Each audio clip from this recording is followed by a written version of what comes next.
I think இந்த ஒரு 3-4 டேஸாக கொஞ்சம் சோஷியல் மீடியா போஸ்ட் பார்த்தேன், அப்புறம் சில வீடியோஸ் பார்த்தேன். இன்னைக்கானும் 2025 நம்மளோட இந்த ஒரு ஜட்மெண்டல் சொசைட்டி மாறாதா அப்படின்னா அதுக்கு வெயிட் பண்ணிக்கிட்டே தான் இருக்கணும்னு நினைக்கிறேன். சம்வேர் அரவுண்ட் எனக்கு 14 வயசு இருந்த போதோ என்னவோ என்னோட தாத்தா காலமானார் கிட்டத்தட்ட 94 வயசில். அப்போ எங்கள் பாட்டிக்கு 86 வயசோ 87 வயசோ. அப்போ இதே மாதிரி தான் தாலியை கட்டுறது, அப்புறம் அந்த வளையலை இது பண்ணுறது, அத்தை பண்ணுறதுன்னு என்னென்னவோ பண்ணாங்க. ஒரு 88 வயசு லேடிக்கு அவங்க பாட்டுக்கு ஏதோ பண்ணிட்டோம், ஏதோ நடக்கட்டும்னு ஏதோ விட்டுட்டாங்க. அண்ட் இப்போ ரீசண்டாக எங்களோட ஃபேமிலியில் ஒரு எங்கள் மாமனார் போன போது there was one thing that we all wanted to say that இந்த மாதிரி இந்த சோ கால் ரிச்சுவல்ஸு, அப்புறம் அந்த தோளில் துணி போடுறது, இதெல்லாம் ஒவ்வொரு குடும்பத்துக்கும் ஒவ்வொரு வழக்கம் இருக்கும். இதெல்லாம் பண்ணக்கூடாதுன்னு நாங்கள் வி ஸ்டுட் பேசிக்லி என்னோட மாமியாரோட my husband and my brother in law were very steadfast that இந்த மாதிரி இந்த அனாவசிய ரிச்சுவல்ஸ்லாம் வேண்டாம் அப்படின்னு. இந்த பொட்டு, இந்த பூ, இந்த கையில் வளையல், மோதிரம், நகை, இதெல்லாம் நம்மளுக்கு பிறந்த உடனே நம்ம வீட்டில் போடுறாங்கல்ல, அது என்னவோ நம்மளுக்கு பெண்களுக்கெல்லாம் கல்யாணம் ஆன உடனே அதனோட ஒரே சொந்தக்காரர் அந்த கணவன் கிளம்பினா இந்த கலர்லாம் அழிஞ்சிடணும் அப்படின்னு ஏதோ ஒன்று பேசிக்கிட்டு இருக்காங்கல்ல.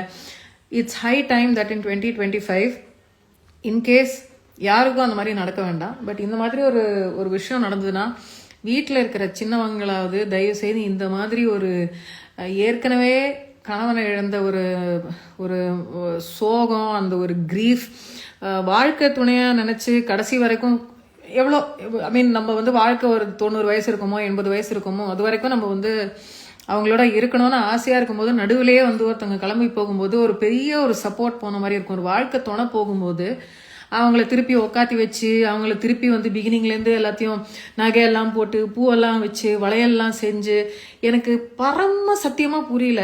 ஐ டோன்ட் அண்டர்ஸ்டாண்ட் வென் இது நம்மளுக்கு இந்த சோகால் முற்போக்கு கலாச்சாரம் தானே சொல்லிட்டு இருக்கோம், பெண்ணியவாதம் பற்றி பேசுகிற ஒரு கலாச்சாரம் தானே.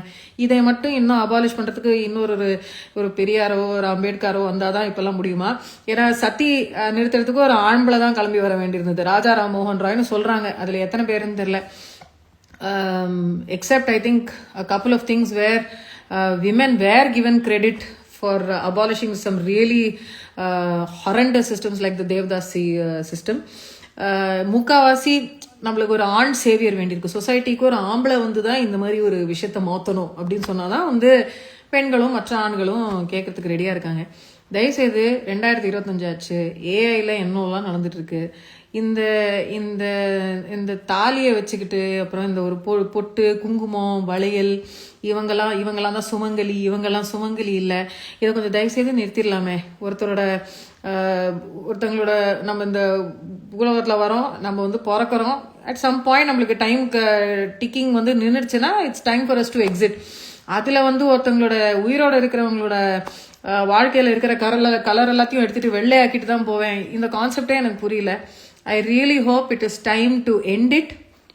இதுக்கு கவர்மெண்ட் எல்லாம் எதுவும் பண்ண போகிறது இல்லை. நம்மளே ஆஸ் அ சொசைட்டி நம்மளோட பழக்க வழக்கங்களை நம்ம மாற்றிக்க தான் வேண்டியிருக்கோம். இது எந்த மதத்தில் இருக்குது, இந்த மதத்தில் இருக்கிறத மட்டும்தான் பேசுவியா அப்படின்னு சில பேர்லாம் கேட்பாங்க. எனக்கு என் வீட்டில் என்ன நடக்குது, என்னை சுற்றி என்ன நடக்குது, அதை மட்டும் தான் என்னால் பார்த்து சொல்ல முடியும். மற்ற ஃபெய்த்ஸ்லாம் அந்த மாதிரி நடக்குதுன்னா எனக்கு ஆனஸ்ட்லி தெரியுதுன்னா அங்கேயும் I believe that those rituals need to be abolished and a woman's identity, especially a wife's identity, அந்த வைஃப்ங்கிற ஒரு ஐடென்டிட்டி தான் இருக்கு. கணவர்னு இல்லைன்னா அவங்களுக்கு வேற எந்த ஐடென்டிட்டியும் இல்லை. அந்த கிரியா கர்மத்திலேருந்து அதில் இஃப் அட் ஆல் அந்த ஒரு வைஃப் ஏர்னிங் மெம்பராக இருந்தால், ஒருத்தவங்க ஒரு காமெண்ட் போட்டிருந்தாங்க எங்களோட போஸ்ட்ல, இந்த மாதிரி அவங்களோட சம்பாத்தியத்தை வச்சு அவங்களோட சம்பளத்தை வச்சு தான் அந்த 13 நாள் காரியம் நடக்கும். ஆனால் அந்த பெண்ணே முன்னாடி வரக்கூடாது, அவங்க கிட்ட தான் காசு மட்டும் வேணும் அந்த வேலை காரியம்லாம் பண்ணுறதுக்கு. ஆனால் அவங்க முன்னுக்கு வரக்கூடாது, அவங்க எதிர்க்க வரக்கூடாது, அவங்க சுமங்கலி இல்லை, கண்ணுக்கு எதிர்க்க வரக்கூடாது, அவங்க மேலே படக்கூடாது. எனக்கு இதெல்லாம் பரம சத்தியமாக புரியல. லெட்டஸ் அபாலிஷ்னோ இந்த விடோயிங் ரிச்சுவல். நான் கருத்து கண்ணம்மா அப்படிங்கிற அந்த ஒரு அவங்களோட போஸ்ட்டில் தான் நான் படித்தேன் அந்த வார்த்தையை. இங்கிலீஷில் ஐ திங்க் அதை விட ஒரு பெட்டராக எனக்கு I don't think anybody would have said it. இந்த விதவை ஆக்குற அந்த ரிச்சுவலை கொஞ்சம் தயவு செய்து இதோட தலைமொழிகிட்டா நல்லா இருக்கும். It is definitely heart breaking for somebody to lose their partner. இந்த மாதிரி ஒரு ரிச்சுவல் வந்து ஆண்களுக்கு கிடையாது.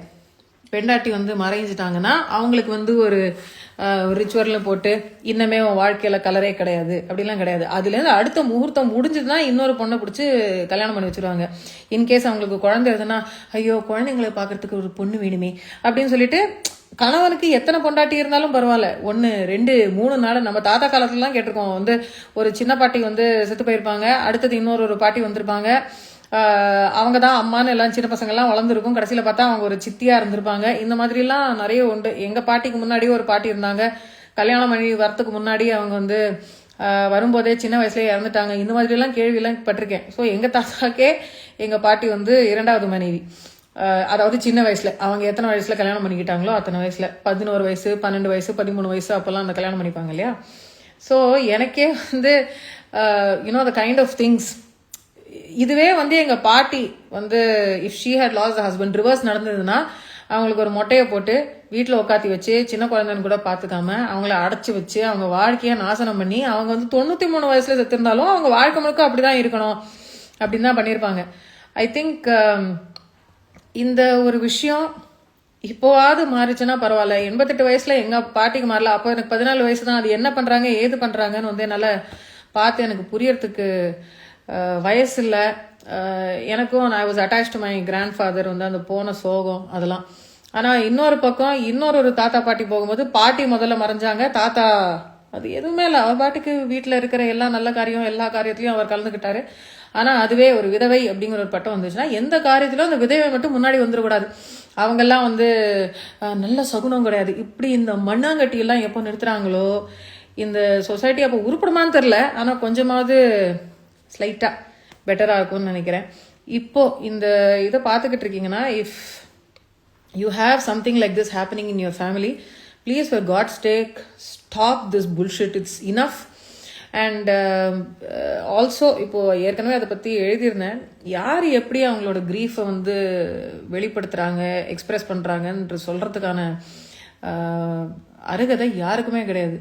எங்கள் பாட்டி அழவே இல்லை எங்கள் தாத்தா போனபோது, ஏன் அழலை அப்படின்னாலும் நாங்கள் கேட்கல. She processed her grief differently. எங்கள் மாமியார் வந்து வேற மாதிரி இப்போ க்ரீஃபை ப்ராசஸ் பண்ணாங்க. சில பேருக்கு வந்து தனிமையில தான் வந்து அந்த க்ரீஃபை ப்ராசஸ் பண்ணணும்னு இருக்கும், சில பேருக்கு வேற மாதிரி க்ரீஃபை ப்ராசஸ் பண்ணலாம். சில பேருக்கு அந்த அந்த மனசு உடஞ்சது வந்து எப்படி ரியாக்ட் பண்ணுறோன்னே தெரியாமல் அவங்க பண்ணிட்டு இருக்கலாம். யார் எப்படி இருந்தால் உங்களுக்கு என்ன, அவங்களுக்கு அவங்களோட வாழ்க்கை.